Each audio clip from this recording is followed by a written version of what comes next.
So we've introduced you to the players.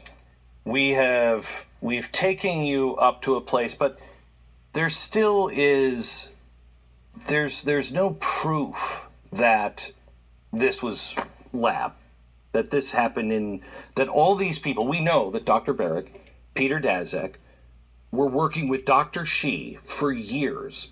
We know that Shi was part of the DARPA proposal to continue gain-of-function research on a larger, even riskier level in 2018, and DARPA said no. Now, we are told, when are we told officially that the pandemic begins? December 31st. End of December. Okay. I've been curious about the months leading up to the time when the cases started being reported in China.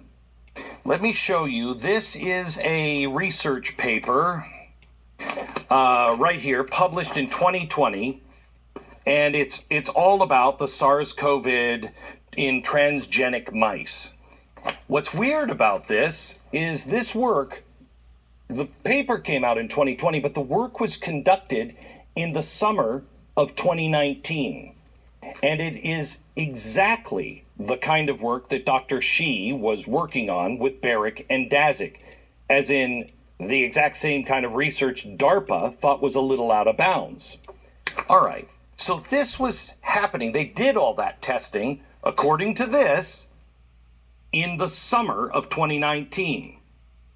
Now let me take you to September of 2019. This is months before the coronavirus breaks out. There is a database in the Wuhan labs that catalogs all of the data. And then something happened. All of a sudden, poof, everything goes down. Now, this is an archived system. It's a report for the Wuhan's lab database for September. You'll notice everything is green until the 12th. Then it's just all red. Nothing is happening. The database is gone. Well, she says that the BBC, she was on the BBC, she said to the BBC that they did it deliberately for security reasons. Her claim, conveniently, is that they were hacked. Okay, I mean, maybe, possibly, I mean, that happens. Being that the pandemic would officially begin 3 months later, I think it's fair to ask a couple of follow-up questions. Because, I mean, it's a great place to hide things. Was there another Frankenstein coronavirus hidden away in the database that her and her team had been working on? Now, just with that one thing, that's okay, so the database went down. But the same day that Dr. Shi took down the database, September 12th, a request was made for additional security. Okay, again, somebody hacks in. Let's take her at her word. They hack in. All right, well, we should have extra security. Something is going on in the Wuhan lab as early as September, right after they're doing the research and trying to get gain of function in mice. The virus database shuts down, security is called in. Then, 4 days later, and here is the official Chinese request, they start scrambling to update their whole air handling system. This is the official Chinese document announcing the transformation of that system. That is weird timing, especially if somebody's trying to hack in and you're under attack. Do you then go, you know what, we should change the air handling system? Whatever's going on there didn't deter the Chinese, because the World Military Games kicked off in Wuhan just a few weeks later in October. Now, this is where it gets really weird. 10,000 international athletes attended from more than 100 countries. One athlete that attended said the streets of Wuhan were, quote, nearly empty, and it was like a ghost town, end quote. Now, when everybody arrived at the airport, strangely, the athletes had their temperatures recorded. They were also forced to wash their hands when they ever entered any building. This, by the way, is in October. Multiple athletes later got sick with COVID-like symptoms and spread it back to their families back home. This is a document here that reports, this is leaked from the Chinese ministry, we found in research provided by Daszak, It shows that at least 10 hospitals in Wuhan were already receiving COVID cases in October. We've already got weird activity going on at the lab. Just a few weeks earlier, then the international athletes begin showing up in Wuhan, getting their temperatures checked at the airport. Streets are vacant. One athlete says, quote, "There were rumors that the government warned inhabitants not to go outside." So why did China push through these games? Keep in mind here that the Chinese Communist Party would not officially tell the WHO about COVID for another 2 months. But let's go back to the Wuhan lab. We have to add another hospital because November 3rd, 3 researchers from the Wuhan lab got so sick with COVID-like symptoms that they had to go to the hospital. So something was happening from September through November. But China isn't playing nicely with the data that they've gathered from those early days. I wonder why. Is it possible that they're hiding Xi's Frankenstein coronavirus that we helped develop? Meanwhile, inside the lab, this comes out December 3rd. This is another Chinese document where they make a request for an air incinerator on December 3rd. Whatever's happening at the Wuhan lab during this time frame, it required the elimination of more medical waste than what they're used to. It's clear they were scrambling. Something is going on at the Wuhan lab. Their researchers are getting sick with COVID-like symptoms. COVID cases are popping up all over the city, but still China refuses to say anything. And not only that, they were about to shift into full-on cover-up mode. In late December, a Chinese doctor working at a Wuhan hospital warned some of her colleagues on a group text that SARS-like virus was breaking out all over the place. One of the doctors in the group posted the warning on Chinese social media, and it started to spiral. Both doctors were threatened by the government. Doctors and scientists analyzing the virus were ordered to stop testing, destroy samples, and suppress the information. By that time, the cat was out of the bag, and China finally reported the WHO on December 31st that indeed, Houston, there is a problem. But they withheld key information. Officials from the U.S., the CDC, traveled to Wuhan on January 8th to see what was going on, but the Chinese kept it quiet. People in the hospitals were contracting COVID and by infecting other patients, and other infected patients were infecting others. In other words, China knew at that time that COVID spread from human to human transmission. And why wouldn't they? Dr. Xi had been working on similar viruses with Dr. Barrett since at least 2013. They knew. The CDC, however, bought it. Did they? And the WHO sent this tweet 6 days later. Quote, "Preliminary investigations conducted by the Chinese authorities have found no clear evidence to human transmission of the novel coronavirus." How many lives were lost? How many people died directly from this lie by China? How many? After all of this, it seems pretty obvious that China was involved in a cover-up. But it wasn't just to save face. As I've shown you, the Chinese scientists have been collaborating with U.S. scientists and receiving U.S. government funding on their experiments from Fauci and the NIH through EcoHealth. Even DARPA and many scientists have said this is too risky and too dangerous. The Chinese knew it and tried to cover it up. I wish it stopped there. I did. But there's a lot of people here in the United States that knew this as well. People like Dr. Fauci and Peter Daszak. When word of the pandemic started coming out, their first thought was not you or your family. They didn't think that they had to protect you. Their first thought was to protect the secret.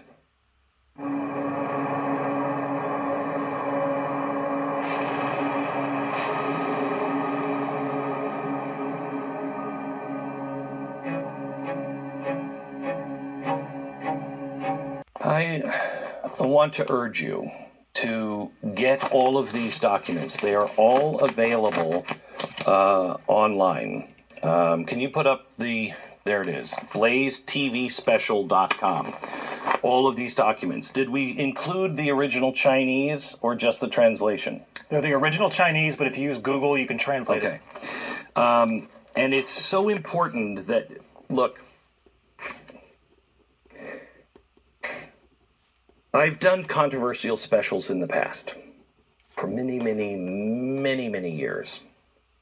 And we had the time to be able to put up with the nonsense. It's a conspiracy theory because they were things to come. This is happening right now. They are farther down this road than you can possibly imagine. And I would ask you, if you're somebody who is watching this because your friend said, you go to watch this, and you're like, I hate this guy. Ask your friend, or just look me up, Glenn Beck Conspiracy Theories, and you will see that it was a conspiracy theory when I said that we were going to have a banking collapse in 2008. It was a conspiracy when I said Osama bin Laden is going to be responsible for buildings, bodies, and blood in the streets of Manhattan. And he means it, and you got to pay attention to it. When I said that in 1999, it was a conspiracy theory. We know what happened. We know what happened when I gave the conspiracy theory that the Middle East was going to melt down and it would spread. There'd be an Arab Spring that wasn't so good. Conspiracy theory. All of these things that I have talked about have been right. The latest special, which was, of course, a conspiracy theory, on the impeachment of Donald Trump. I went into that fully expecting that there would be something that Trump had done with the Russians that looked bad and whatever. I did the research. We spent months on that research and countless amounts of money. And now what was called a conspiracy theory is now being verified by the federal government right now. All of those chalkboards were right. The people who are calling it a conspiracy theory are the people in the media. And the people in the media, it's quite amazing. One of the arguments against me has been, well, if this was really happening, how come he's the only guy talking about it? I don't even think I have to answer that now, do I? Of course we're the only ones talking about it. Us and a small handful of other people. They are part of the problem in the mainstream media. Now, if you still trust the mainstream media, good luck. Good luck to you. If you don't, and you don't trust me, who do you trust? Who do you trust? Do you trust yourself to be smart enough to read these documents yourself and then do independent? None of this is from me. These are all legitimate documents from the source. You can see and read all of them yourself. I don't ask for your trust. I ask that you trust yourself. You know something isn't right. When you see the third chalkboard, you're going to know what it is. But you have to be able to, it's not enough that we have done this research. This is the truth that I have found, and my partners here have found, and other researchers around the world have found. This has been 600 days of work, 2 years of work on research. But you have to make it yours, which means to be a good citizen, you have to do more than listen to a boob like me tell you about it. You have to do the work yourself. Make it yours. Because it's not good enough to say, I don't know, I just watched the special and he was talking about it. You have to have it and know that it's true yourself. All right, let's go to the third chalkboard. There are 3 narratives surrounding this story. 1, COVID was a lab leak. 2, COVID is a natural virus jumping from animal to human. And the U.S. might have been involved in some way. All right. Both narratives, 1 and 3, at various times, could get you deplatformed, certainly will get you ridiculed and mocked, merely for asking the questions. Remember, the lab leak theory has now gone mainstream. And after seeing everything I just showed you, I don't see how anyone could doubt that that's at least a legitimate question and a legitimate line of thinking. Narrative 3 is now going mainstream as well. It can't be denied anymore. Although Dr. Fauci with Senator Rand Paul, he said, quote, "I totally resent the lie that you are now propagating." He actually called Rand Paul a liar. And what do? We sit there, and if you're on one side of the political spectrum, you root for Rand Paul. The other side, you root for Fauci. And you don't know the truth about any of it. The NIH now is saying it was all true. So what has Fauci been lying about? Narrative 2 is the only constant this entire time. And it was pushed rigorously by people like Fauci, his colleagues, and the Chinese. And that's interesting because the line they've been shoveling instantly absolves them from any culpability if there was an actual lab leak or any U.S. involvement. That's the only one that absolves all of this. The problem is you know how if it came from an animal, it would come from a bat. We can't find a bat that has COVID-19 in it. And in fact, we have taken COVID-19 and we've tried to put it into a bat, and the bat rejects it. It doesn't manifest in the bat. So if it came from a bat, how come it won't manifest in the bat? This is highly, highly unusual.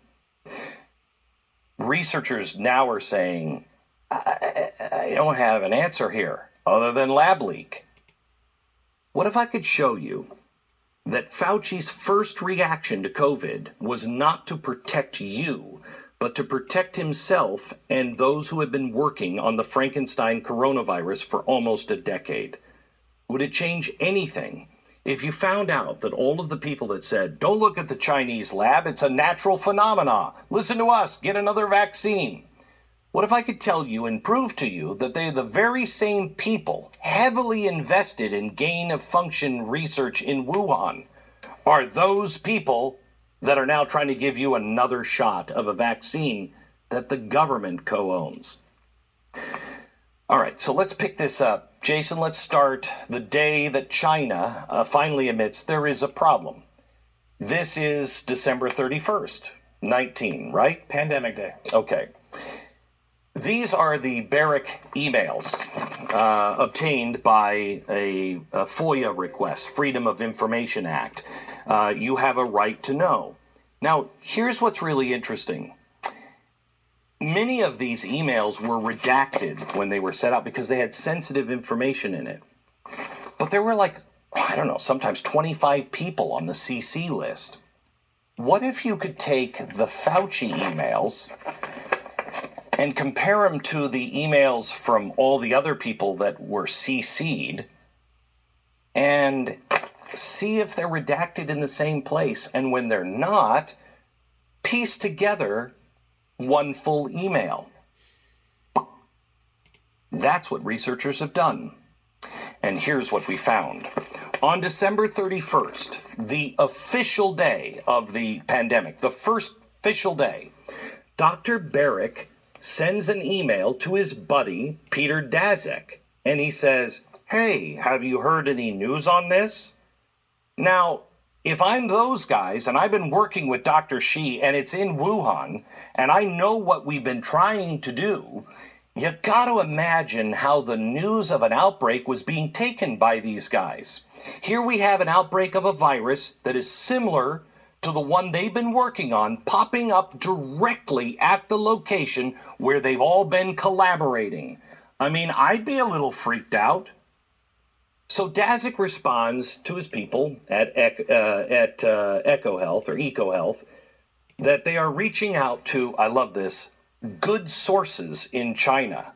I wanted to put somebody up on the chalkboard, but I'm not sure who he thinks are good sources in China. So I mean, maybe it's not them, probably not, but who else are good sources? Fast forward 1 week, January 6th. Now it's time for Fauci's NIH to hit up Daszak. The subject line in this email is Wuhan pneumonia. And the purpose was to find out what Daszak's contacts in Wuhan, obviously Dr. Shi and the Wuhan lab, were saying. He responds with, quote, "Definitely focusing attention on this one, Eric. I spent New Year's Eve talking with our China contacts. I've got a lot more information, but it's all off the record."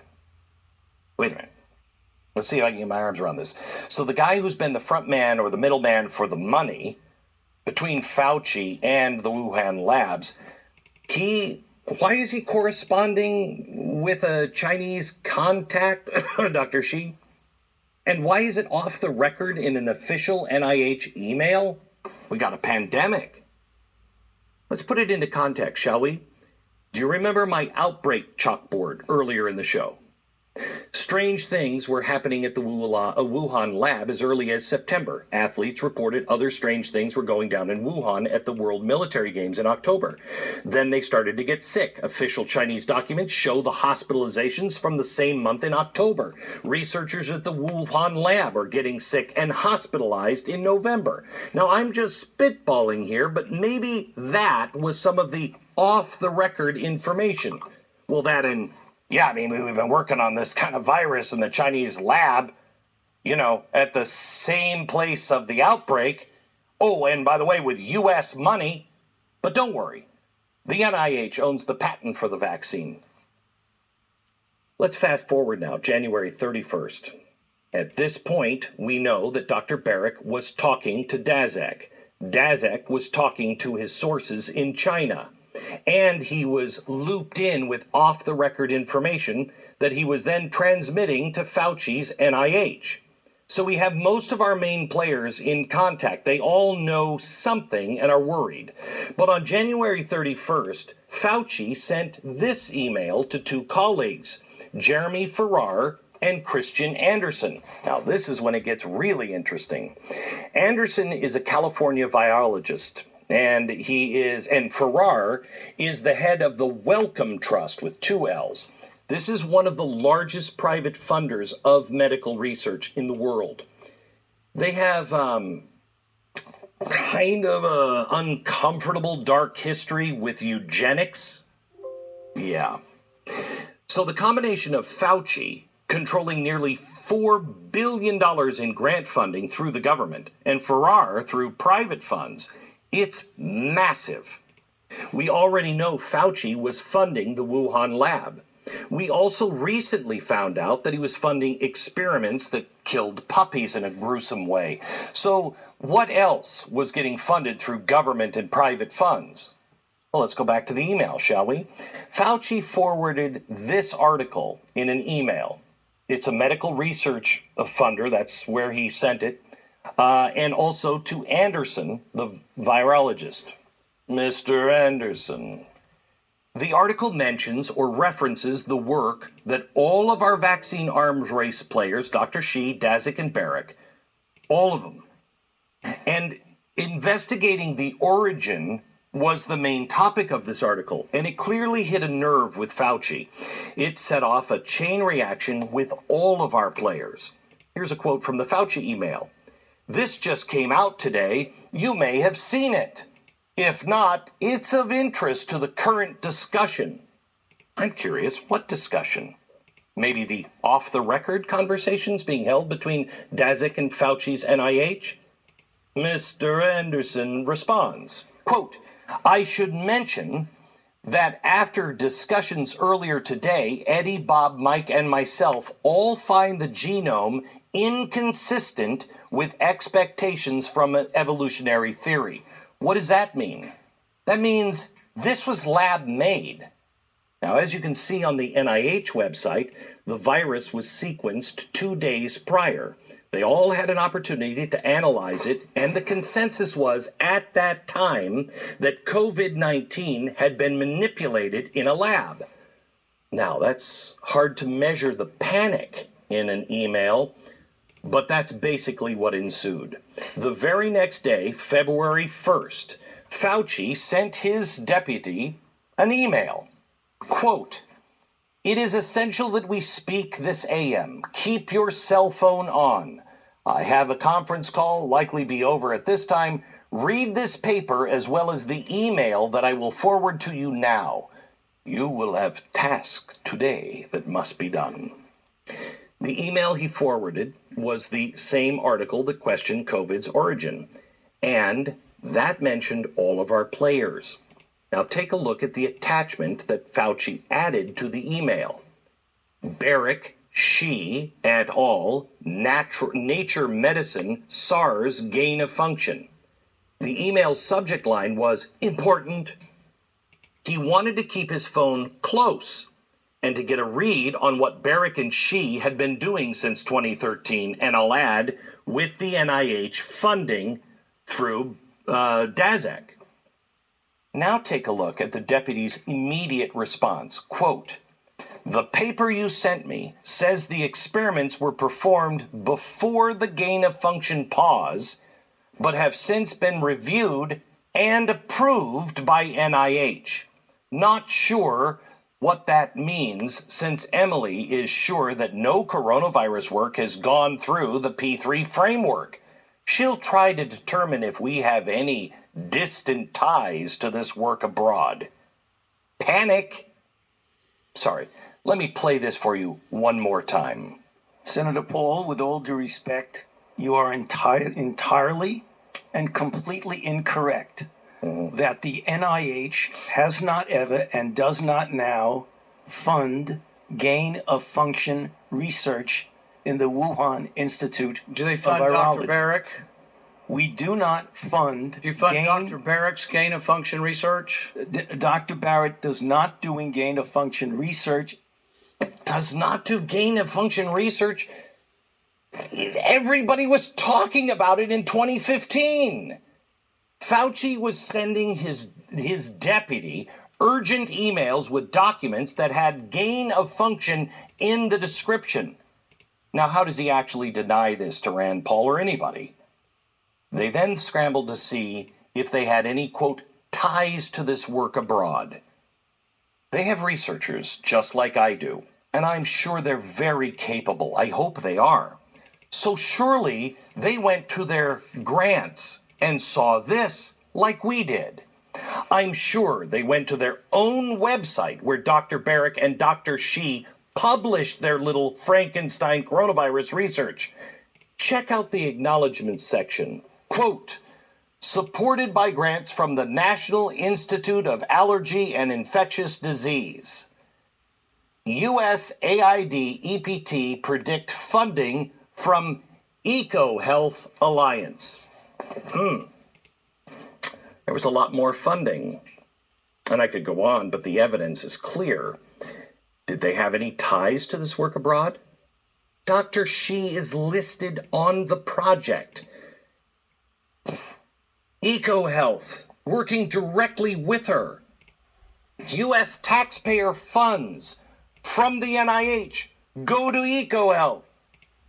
Then they go to Shi. Taxpayer funds are all over this. Of course, we reached out to Dr. Fauci. We want to be fair. The NIH, we reached out to them to get an on-the-record response for why they officially lifted the pause. But so far, we have not received a response. Panic. Fauci and Farrar, maybe the two largest grant funders for medical research, like Barrick and Shi's, organized a meeting the very same day. They included some of the most influential virologists they could muster, including Christian Anderson. Now, this is important. 2 days prior, he said COVID looked like it was manipulated in a lab. Anderson was to give the meeting a summary, and Farrar was there to discuss the next steps. Now, I have to assume now that everybody in the meeting was very aware that Barrick, Xi, EcoHealth Alliance, and U.S. government funding was all wrapped up into a nice little ball. They knew Barrick and Xi had the tools to make a coronavirus more transmissible to humans. So what would those next steps include? Now, in a normal world, those steps would probably include coming clean about what really happened. And my theory is, if they actually would have said something right then, they'd have lumps to take. But it wouldn't have been a very big deal at the time. I mean, they take their lumps of full investigation on what really happened at the Wuhan lab, and we would have moved on, really, I think. Most of us would have been more receptive to what was going on if they would have handled it that way. But that's not what happened. Let me show you what they did do. Here's a letter that was issued just 2 days after Fauci's conference call on February 3rd by President Trump's science advisor, Kelvin Droegemeier. He says, I'm writing to ask the National Academies of Science, Engineering, and Medicine to rapidly examine information and identify data requirements that would help determine the origins of 2019 COVID. Sounds good so far, right? But listen to the conclusion. Specifically from an evolutionary structural standpoint. So he wants them to investigate and find out, but really concentrate on anything other than the lab. Every email leading up to this announcement seemed to suggest that gain-of-function research and that COVID was being manipulated in the lab was, if not the consensus, at least something to be seriously concerned with. But now we have Trump's science advisor mandating that all investigation should be focused on COVID being natural or evolutionary. First of all, how can all of these people claim to be scientists? They are being told what to investigate and what not to investigate, all the options and data. And second, there is no way President Trump was read in on this. So that leads me to believe that this is collusion between Fauci and the president's science advisor specifically to keep the president in the dark. Now, to be fair, we reached out to Droegemeier and we asked him to clarify. He actually responded, so that's a point in his favor. He said that the wording specifically as pertaining to the virus being natural in no way limited the investigation to that specifically. But I still find this highly